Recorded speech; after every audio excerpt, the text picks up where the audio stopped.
Hello friends, welcome to Abbe's real life. இப்போ தான் என்னோடய வீடியோவை ஃபர்ஸ்ட் டைம் பார்க்குறீங்கன்னா என்னோட பேர் அபி. இந்த சேனலில் நான் டே டு டே லைஃப்பில் என்னெல்லாம் பண்ணுறேனோ அதெல்லாம் அப்லோட் பண்ணுவேங்க. லைக் குட்டி குட்டி மினி வ்ளாக்ஸு, அப்புறம் get ready with me, skin and hair care, அப்புறம் அப்பப்போ குக்கிங் வீடியோஸ் வரும். ஏன்னா எனக்கு வந்து குக்கிங் பிடிக்கும், கொஞ்சம் கொஞ்சம் தெரியும். ஸோ அதை உங்களுக்கு ஷேர் பண்ணுவேன். யூஸ்ஃபுல்லாக ஏதாச்சும் கிராஃப்ட்ஸ் பண்ணாலும் அதுவும் உங்களுக்கு ஷேர் பண்ணுவேன். நான் வந்து ஒரு ஆல்ரவுண்டராக இருக்கிறனால இதெல்லாம் பண்ணுறேன்னு நினைக்கிறேன். ஐயோ சாமி, வேற டேய் கூட்டு போங்கடா. இப்போ நீங்கள் பார்க்குறது வந்து பார்த்தீங்கன்னா ஒரு மண்டே மினி விலாக் தான். நான் சோம்பேறின்ற காரணத்தினால் டெய்லி லேட்டாக தான் எழுந்திரிப்பேன். ஆனால் அன்னைக்கு கொஞ்சம் சீக்கிரமாக தான் எழுந்திரிச்சிட்டேன். 8:30 மணிக்கெலாம் எழுந்திரிச்சிட்டேன்.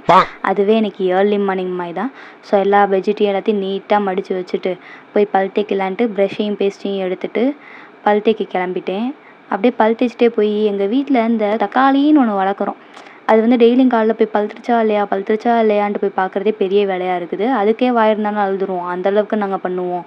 அப்புறம் எனக்கு டீ குடிக்கிற பழக்கம் இல்லையா, அதனால் இந்த மார்னிங் வந்துட்டு சீரக தண்ணி ஹாட் வாட்டரில் அதை தான் உட்காந்து குடிச்சிட்ருந்தேன்.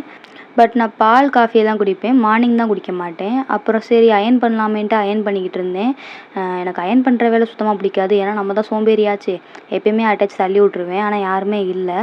எனக்கு அதனாலே நான் வந்துட்டு அயர்ன் பண்ணுற மாதிரி இருந்துச்சுன்னா அதை போடக்கூட மாட்டேன் ட்ரெஸ்ஸு. இன்றைக்கி என்னன்னு தெரில, இதை போடலாமேன்னு தோணுச்சு. சரின்ட்டு அதை உட்காந்து அயர்ன் பண்ணி எல்லாத்தையும் எடுத்து வச்சுட்டு போய் குளிக்கலாமேன்ட்டு எல்லாத்தையும் எடுத்து வச்சுட்டு போய் குளிச்சுட்டும் வந்துட்டேங்க. ஏன்னா ரொம்ப லேட் ஆகிடுச்சு. டக்கு டக்குன்னு போய் குளிச்சுட்டும் வந்தாச்சு. வந்த பிறகு அறக்க பறக்க தலையையும் சீவிக்கிட்டு இருந்தேன். சீவின பிறகு லஞ்ச் பேக் பண்ணலாமேன்ட்டு உட்காந்து பேக் பண்ணிக்கிட்டு இருந்தேன். இன்றைக்கி ரசம் சாதமும் இந்த சுண்டைக்காய் எண்ணெய்க்காய் போடுவாங்கள்ல, அதுதான் வச்சுருந்தாங்க. நான் மார்னிங் சாப்பிடவும் இல்லை. இன்றைக்கி சாயந்தரம் என்னெல்லாம் வாங்க போகிறேன்னு தெரில அப்படின்னு தான் யோசிச்சுட்டு இருந்தேன். ஆனால் நல்லா செருப்படி வாங்கினேன் சாயந்தரம் வந்து. இந்த சுண்டைக்காய் ஆக்சுவலி எங்கள் வீட்டில் இருக்குது செடி, அதுலேருந்து பறித்து வச்சது தான். உங்களுக்கு அடுத்த வீடியோவில் அந்த செடியை காட்டுறேன். அப்புறம் எல்லாத்தையும் டக்கு டக்குன்னு பேக் பண்ணி எல்லாத்தையும் தூக்கி பேக்கில் போட்டுட்டு கிளம்பலாமேன்ட்டு சீக்கிரமாக கிளம்பிகிட்டு இருந்தேன். அப்புறம் ஹெல்மெட்டு முக்கியம்ன்ட்டு அதையும் தூக்கியாச்சு. அவ்வளோதாங்க, வண்டி சாவி எடுத்துகிட்டு நானும் கிளம்பிட்டேன். உங்களை அடுத்த வீடியோவில் பார்க்குறேன். பாய் பாய்.